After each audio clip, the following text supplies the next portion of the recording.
স্বাগতম জানাচ্ছি BBC news আন্তর্জাতিক সংবাদে। শুরুতেই সংবাদ শিরোনাম, তারপর বিস্তারিত। অনেক হয়েছে, আর নয়। ওয়াশিংটনের নির্দেশ নিয়ে ডেলসি রদ্রিগেজ। যুক্তরাষ্ট্রে উড্ডয়নের সময় বিমান বিধ্বস্ত। ট্রাম্প কি নেতানিয়াহুকে নিয়ন্ত্রণে রাখতে পারবেন? কি ঘটবে যদি যুক্তরাষ্ট্র সত্যিই ইসরায়েলকে সমর্থন বন্ধ করে? এতক্ষণ শুনছিলেন সংবাদ শিরোনাম, এখন বিস্তারিত। আপনি যদি ইসরায়েলের ধ্বংস চান এবং ফিলিস্তিনের মুক্তি চান, তাহলে এখনই আমাদের চ্যানেলটি সাবস্ক্রাইব করে আমাদের পাশে থাকুন।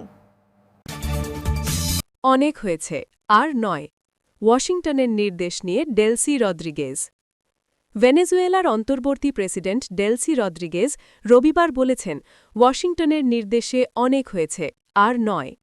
যুক্তরাষ্ট্রের অভিযানে দেশটির সাবেক নেতা নিকোলাস মাদুরো আটক হওয়ার পর দেশকে ঐক্যবদ্ধ করার প্রচেষ্টার মধ্যেই তিনি এই অবস্থান নিলেন।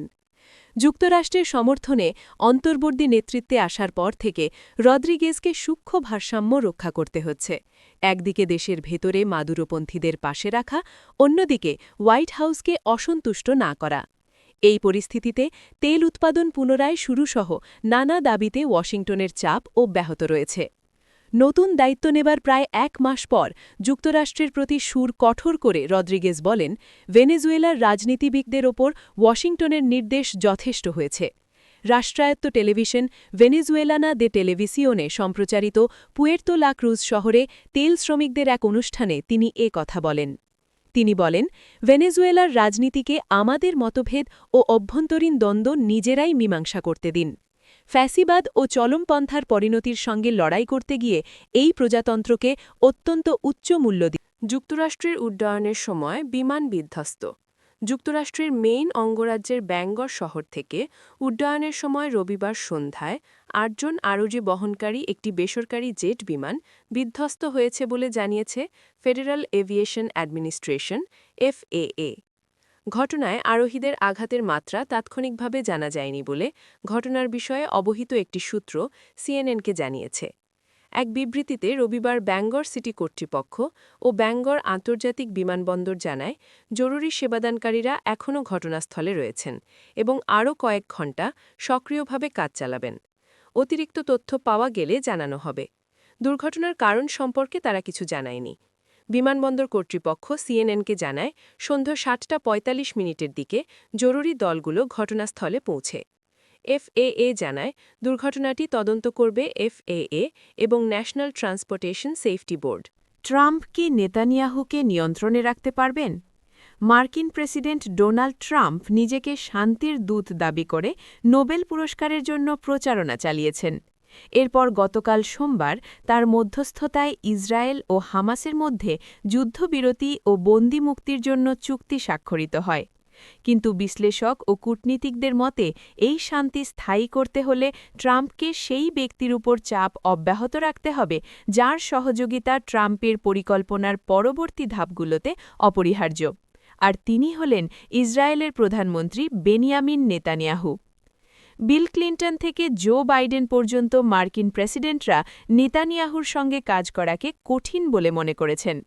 এমনকি ট্রাম্প প্রশাসনের কর্মকর্তারাও অনেক সময় বিরক্ত হয়েছেন ইসরায়েলের কিছু সামরিক হামলায়, যা তারা মনে করেন মার্কিন নীতিকে ক্ষতিগ্রস্ত করেছে। তবে চলতি মাসে ট্রাম্প এমন কিছু করতে পেরেছেন যা অনেকেই অসম্ভব ভেবেছিলেন। তিনি নেতানিয়াহুকে তার বিস্তৃত শান্তি পরিকল্পনার কাঠামো মেনে নিতে রাজি করিয়েছেন এবং একই সঙ্গে মধ্যপ্রাচ্যের অন্যান্য দেশগুলোকে প্ররোচিত করেছেন যাতে তারা হামাসকে সব ইসরায়েলি বন্দী ফিরিয়ে দিতে রাজি করায়, যা ছিল যুদ্ধের মূল হাতিয়ার। তবে এখান থেকেই আসল চ্যালেঞ্জ শুরু হতে পারে। ইসরায়েল ও হামাস এখনও ট্রাম্পের ২০ দফা পরিকল্পনার অনেক বিষয়ে তীব্রভাবে বিভক্ত।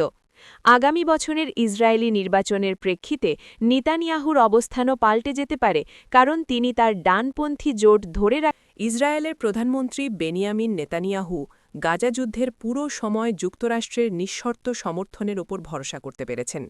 সাবেক মার্কিন প্রেসিডেন্ট জো বাইডেনের প্রশাসন কখনো কখনো গাজার পরিস্থিতি নিয়ে অস্বস্তি প্রকাশ করলেও ডোনাল্ড ট্রাম্প প্রশাসন তেমন কোনো দ্বিধা দেখায়নি। বরং চলতি বছরের ফেব্রুয়ারিতে ট্রাম্প প্রশাসন গাজার পুরো জনগোষ্ঠীকে জোরপূর্বক উৎখাত করার প্রস্তাবও দিয়েছিল। ইসরায়েলের যুদ্ধযন্ত্রে অস্ত্র সরবরাহ সহ যুক্তরাষ্ট্রের সমর্থন অত্যন্ত গুরুত্বপূর্ণ। এর সাহায্যে ইসরায়েল গাজায় ৬৩,০০০-এর বেশি মানুষকে হত্যা করেছে। পাশাপাশি কূটনৈতিকভাবে যুক্তরাষ্ট্র জাতিসংঘ নিরাপত্তা পরিষদে বারবার ভেটো ব্যবহার করে গাজায় যুদ্ধবিরতির দাবি আটকে দিয়েছে। অন্যদিকে ফিলিস্তিনি ভূখণ্ডে নিহতের সংখ্যা ক্রমে বেড়েই চলেছে। এছাড়া যুক্তরাষ্ট্র ইসরায়েলকে আন্তর্জাতিক বিচার আদালতেও সমর্থন দিয়েছে, যেখানে ইসরায়েলের বিরুদ্ধে গণহত্যার অভিযোগ আনা হয়েছে। এমনকি আন্তর্জাতিক অপরাধ আদালত বা আইসিসির সদস্যদের ওপরও নিষেধাজ্ঞা আরোপ করেছে দেশটি, যারা নেতানিয়াহু ও সাবেক প্রতিরক্ষামন্ত্রী ইয়োভ গ্যালান্টের বিরুদ্ধে যুদ্ধ